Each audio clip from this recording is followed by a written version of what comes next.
이사야서 8장 11절에서 18절 말씀. 자, 찾으셨으면 우리 한 목소리로 같이 읽습니다.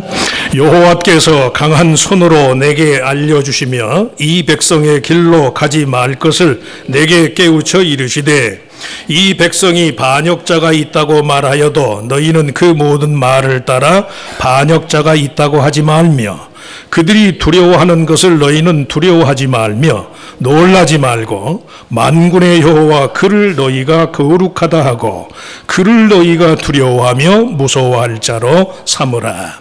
그가 성소가 되시리라. 그러나 이스라엘의 두 집에는 걸림돌과 걸려 넘어지는 반석이 되실 것이며, 예루살렘 주민에게는 함정과 올무가 되시리니 많은 사람들이 그로 말미암아 걸려 넘어질 것이며 부러질 것이며 덫에 걸려 잡힐 것이니라.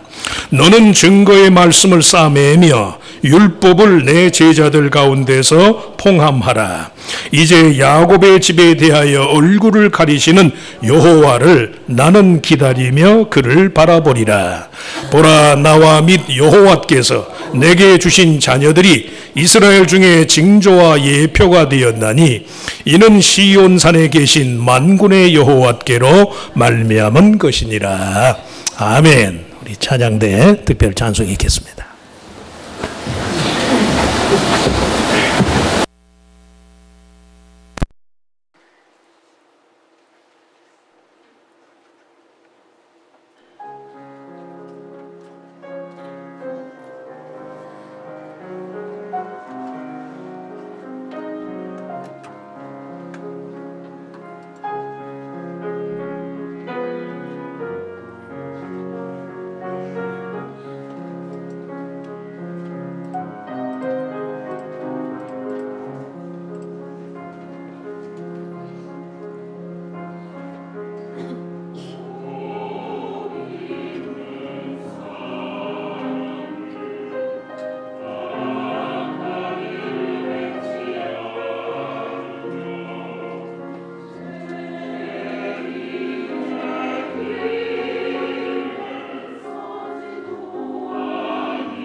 한 해 동안 복 있는 사람이 돼서 매사에 형통하시길 축원합니다. 네, 그렇게 되시리라 믿습니다. 자, 우리 같이 읽을 말씀을 가지고 올해 우리 교회의 표가 되는 하나님만 바라보며 기다리는 교회, 하나님만 바라보며 기다리는 교회, 그런 제목으로 은혜를 나누고자 합니다. 2018년도 우리 교회의 표는 말씀한 것처럼 하나님만 바라보며 기다리는 교회예요. 이를 위한 3중의 실천 방안으로 하나님의 임재를 경험하는 교회가 됩시다. 하나님을 피난처로 삼는 교회가 됩시다. 그리고 말씀, 하나님의 말씀의 징조를 구하는 교회가 됩시다. 세 가지 실천 방안을 정했어요.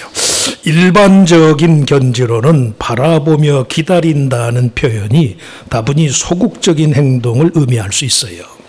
하지만 그 바램과 기다림의 대상이 만물의 창조자, 역사의 주관자인 하나님을 대상으로 하는 종교적인 열심을 의미할 때 그것은 인간이 취할 수 있는 가장 창조적이고 적극적인 행위다. 왜? 시공간의 제약을 받는 인간의 한계를 초월해서 절대자의 간섭, 절대자의 통제를 따르고자 하는 그런 결심이기 때문에 특별히 성도들이 하나님을 바라보고 하나님을 기다리는 것이 그가 취할 수 있는 최고의 행동이에요. 그 이상도 그 이하도 없어요. 사람의 행동이 생각의 표현이라는 점을 감안할 때 그 사람의 생각의 주인이 누군가, 그 생각의 주제가 무엇인가, 이것에 따라서 그 행동, 속성과 유형이 정해질 때가 많아요. 유물론적인 세계관의 지배를 받는 공산주의자들의 일차적인 행동은 물리적인 힘을 가치의 기준으로 삼아 매사의 무력 시위와 항쟁일 수밖에 없어요. 아주 개인적인 잘못과 오류까지도 전부 사회 탓을 하는 거예요. 시스템이 잘못됐다, 사회의 구조가 잘못됐다, 그리고 사회를 탓해요. 계급 타파, 혁명, 무력 봉기를 일삼아요.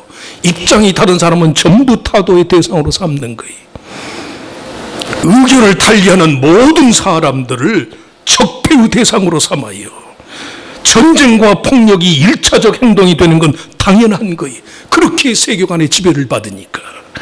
하지만 여호와 하나님을 생명의 주인으로 믿고 섬기는 기독교적인 세계관의 지배를 받는 사람의 일차적인 행동은 매사에 인간성 속에 내재한 하나님의 형상과 하나님의 모양을 회복해라. 혁명이 아니에요. 정말 성도가 추구할 혁명은 내면의 혁명이에요. 내면에. 자기는 죄성의 지배를 받으면서 왜 사회를 탓해요? 자연히 하나님을 바라보고 그의 자비와 긍휼, 그의 사랑의 약속의 성취를 도모하기 마련이. 그런 뜻에서 하나님만 바라보며 기다리는 성도의 삶의 일차적인 목표는 그분의 임재를 경험하는 데 있다. 기독교 신앙의 대상인 하나님의 아들 예수 그리스도의 이름의 뜻이 임마누엘, 하나님이 그 백성과 영원히 함께 거하신다. 그런데 그 이름의 뜻이 고대 이스라엘 백성의 현실적인 삶의 경험과 다르지 않아요. 교회와 성도가 하나님의 임재를 경험하는 삶을 산다는 것이 추상적이거나 비현실적인 행동이 아니라는 말씀이에요. 교회 다니는 사람들, 교회 열심인 사람들까지 현실성이 없는 사람이라고 말하는데 아니란 말씀이 들으시면 알아요. 임마누엘이라는 이름의 시대적인 배경은 고대 이스라엘 백성의 분열 왕국 시대 남왕국 유다의 선지자였던 이사야가 북왕국 이스라엘과 아람 나라의 동맹 관계의 무가치성을 드러내기 위한 예언 활동을 하던 시기, 북왕국 이스라엘이 대제국인 아수리의 위협에 맞서 주도한 아람 나라와의 정치 군사적인 동맹 관계에 남왕국 유다도 참여하기를 원했어요. 국가주의, 민족주의 이름으로 그 동맹 전쟁에 참여하지 않는 유다 백성들을 정죄하고 그들을 위협하면서 자신들의 뜻에 동조해 줄 것을 강요했단 말씀이에요. 북왕국 이스라엘은 일찍이 여호와 하나님께서 그들 모두의 조상인 아브라함과 맺은 큰 민족, 큰 나라의 약속이 전쟁과 폭력의 수단으로도 이루어질 줄로 믿고 믿음 외에 다른 물리적인 방법을 택한 거예요. 약소 국가들이 힘을 합쳐서 강대국의 위협에 맞선다. 이 힘의 균형 논리가 정치적으로는 타당해요.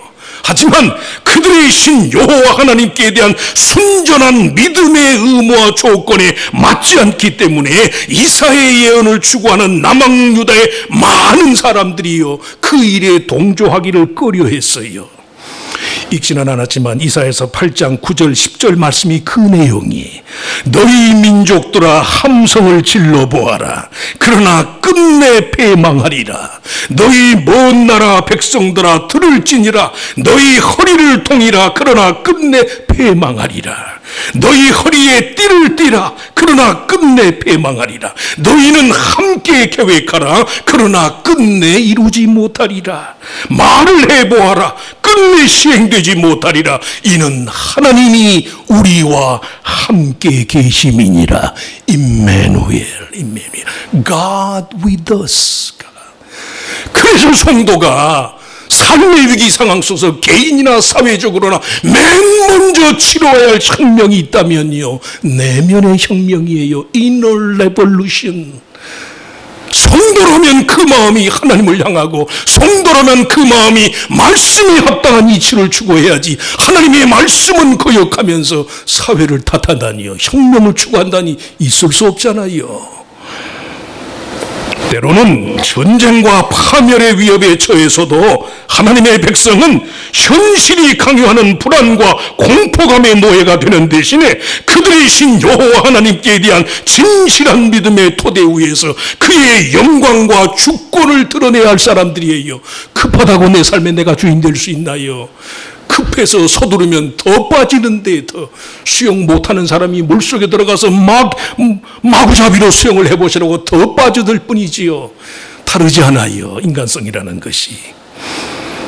이 백성이 반역자가 있다고 말하여도 너희는 그 모든 말을 따라 반역자가 있다고 하지 말며, 그들이 두려워하는 것을 너희는 두려워하지 말며 놀라지 말고, 만군의 여호와 그를 너희가 거룩하다 하고 그를 너희가 두려워하며 무서워할 자로 삼으라. 무수한 인간의 말과 인간의 계획이 끝내 이루어지지 못하는 현실적인 한계 속에서도 오히려 하나님의 임재의 약속을 의지하고 그를 향한 변함없는 신뢰를 삶의 기반으로 삼고자 하는 그 마음의 표현이 예수의 이름인 임마누엘, God be with us, 구세주의 이름이에요. 너희는 함께 계획하라. 그러나 끝내 이루지 못하리라. 말을 해보아라. 끝내 시행되지 못하리라. 이는 하나님이 우리와 함께 계심이니라. 하나님과 딜을 하시라고. 하나님과 금년 한 해 하나님과 딜하실 수 있기를 축원합니다. 하나님을 만나세요. 눈에 보이지 않는 하나님을 어떻게 만나나요? 말씀대로 살면 만나는 거예요. 말씀대로. 교회에서만 하나님의 임재를 경험하는 것이 아니라 교회를 성도의 삶의 중심으로 삼고 교회가 의미하는 하나님의 임재의 영향력과 가치가 내 삶의 전 영역에 파급되도록 해야 한다는 말씀이. 교회에서는 예배 잘 드리고 시장 한복판에서는 자기 욕심대로 살면 그건 뭐예요? 교회에서나 시장에서나 교회에서나 학교에서나 교회에서나 집안에서나 그 마음이 같아야지요. 일주일에 한 번씩 주일에는 교회의 예배와 사귐을 통해서 하나님의 임재를 경험하고, 주중에는 그 의미의 확실성을 생활 공간에서 경험하고 열매 맺는 식의 삶을 살아야 한다. 이것이요, 하나님의 임재를 경험하는 삶이에요. 그러실 수 있길 바랍니다. 하나님이 계시지 않는 곳이 없습니다. 내가 이렇게 기가 막히고 내 처지가 이렇게 기가 막힌데 여기에도 하나님이 그러라고 하나님이 계신데, 자주 말씀드려요. 잘 나갈 때는 폼 잡고 교회 오는데 어려움 있을 때는 새그마니 교회를 물리시는 분들이 있어요. 하나님은 그때를 위해서 계시는데. 그렇잖아요. 우리의 약한 면, 우리의 부족한 면을 위해서 주님이 십자가를 왜 그 공로를 마다해요? 정말 하나님이 있어야 할 때는 그때거든요.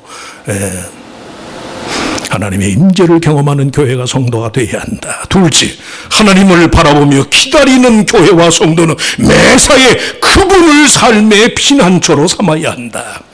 구약 성경의 배경하에서 여호와 하나님이 그 백성의 삶의 피난처가 된다는 것은 이건 순전히 삶의 결단을 촉구하는 뜻이에요. 적극적인 의지와 결심으로 하나님을 자기 삶의 피난처로 삼지 않으면 다른 무엇인가에 의한 넘어짐을 경험할 수밖에 없어요.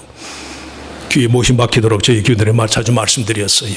인간의 마음은 빈 자루와 같거든. 자루라는 건 정체가 없잖아요. 그 자루의 내용물이 무엇인가에 따라서 그 자루의 정체가 결정이 되잖아요. 저와 여러분의 삶이 그렇다는 말씀이에요.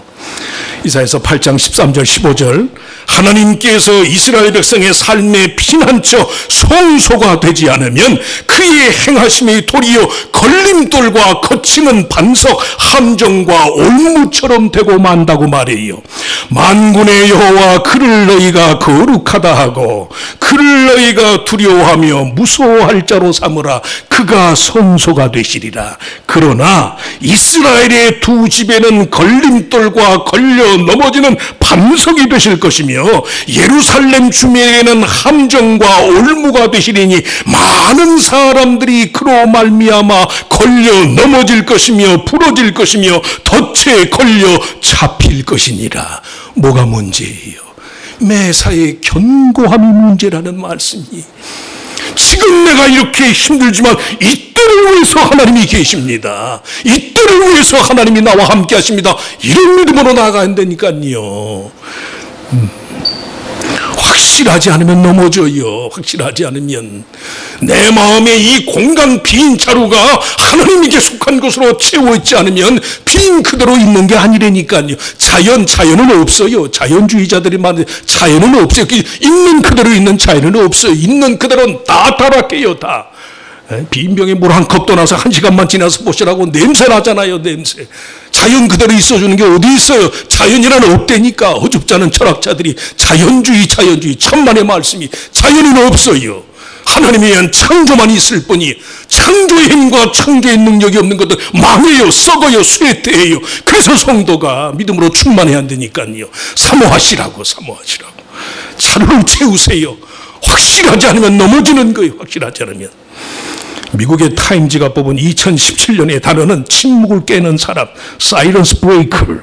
한국의 교수신문이 뽑은 2017년의 단어는 파사현정. 그릇된 것을 깨고 바른 것을 드러내라. 두 가지 말이 전부 신념의 견고함과 확실성을 촉구해요. 분명히 해야 할 것을 그렇게 하지 않으면 확실치 않은 것들에 대한 마음의 이끌림을 벗어날 길이 없는 거예요. 차츰 바르다고 하는 이념과 인간의 주의 주장도 여론의 이름으로 농락되잖아요. 여론. 미국에 있으면서 괜히 한국에 그냥 무슨 소식을 다 듣고서는 그냥 일희일비하는 분들이 많아요. 내버려 두세요. 지난번에 부흥에 오셨던 그 양반이 한국은 자기가 맡을 테니까 오클라호마니 염려하지 마시려나. 염려하지 마시오. 염려하지. 뭐로 미국 살면서 한국까지 염려해 쳐들으라고 하는 얘기예요. 내버려 두세요. 함부로 농락되지 마시라고. 여론이란 게 얼마나 거짓돼요. 바르다고 하는 이념과 주의 주장도 여론의 이름으로 농락되고 조작되는 그런 현실을 경험한 특별히 교회와 성도의 삶에서 매사에 하나님을 피난처로 삼는 거룩하고 참된 열망이 있어야 한다는 말씀이. 그런 뜻에서 14절에 그가 성소가 되신다고. 이 성소라는 히브리 말의 또 다른 의미가요, 공모자예요. 공모자.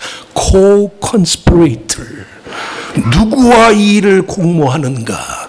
성도의 삶의 영원한 공모자는 하나님이시거든. 하나님. 그래서 하나님과 딜을 하시라고.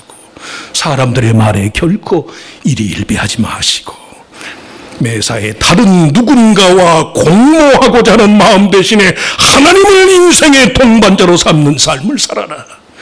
천만이 다 그리한다 할지라도 말씀이 그리 안 하면 아닌 거예요. 아닌 거예요. 여론에 따라서 내가 구원받나요?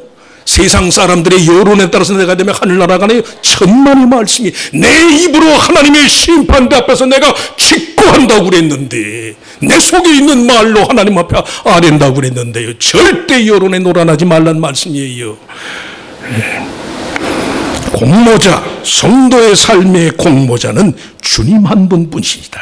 매사에 다른 누군가와 공모하고자 하는 마음 대신에 하나님을 삶의 동반자로 삼아라.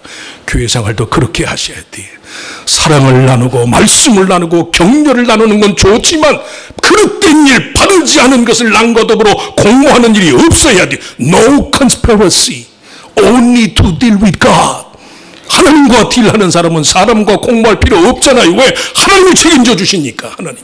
성도라면 좀 그런 배짱이 있어야지요. 그러시길 축원합니다. 기도해보고 하나님께 묻겠습니다. 그러라시라고. 누가 어떻고 그건 당신 얘기고 나는 하나님께 기도하고 정하겠습니다. 그렇게 하시란 말씀이. 하나님이 나의 성소입니다. 하나님이 나의 공모자입니다. 성소라는 말과 공모자라는 말이 한 단어예요. 한 단어. 믹다시. 그러기에 하나님만 바라보며 기다리는 교회와 성도는 오직 그의 말씀 안에서 인생의 징조와 표적을 구한다. 오늘 본문 18절의 징조와 예표라는 말은 이사야 선지자 자신의 개인 경험, 둘째 아들을 얻고 난 일로 인한 기쁨과 관련이 있어요. 정해진 얼마 동안의 잉태의 수고 후에는 반드시 해산의 기쁨이 있잖아요.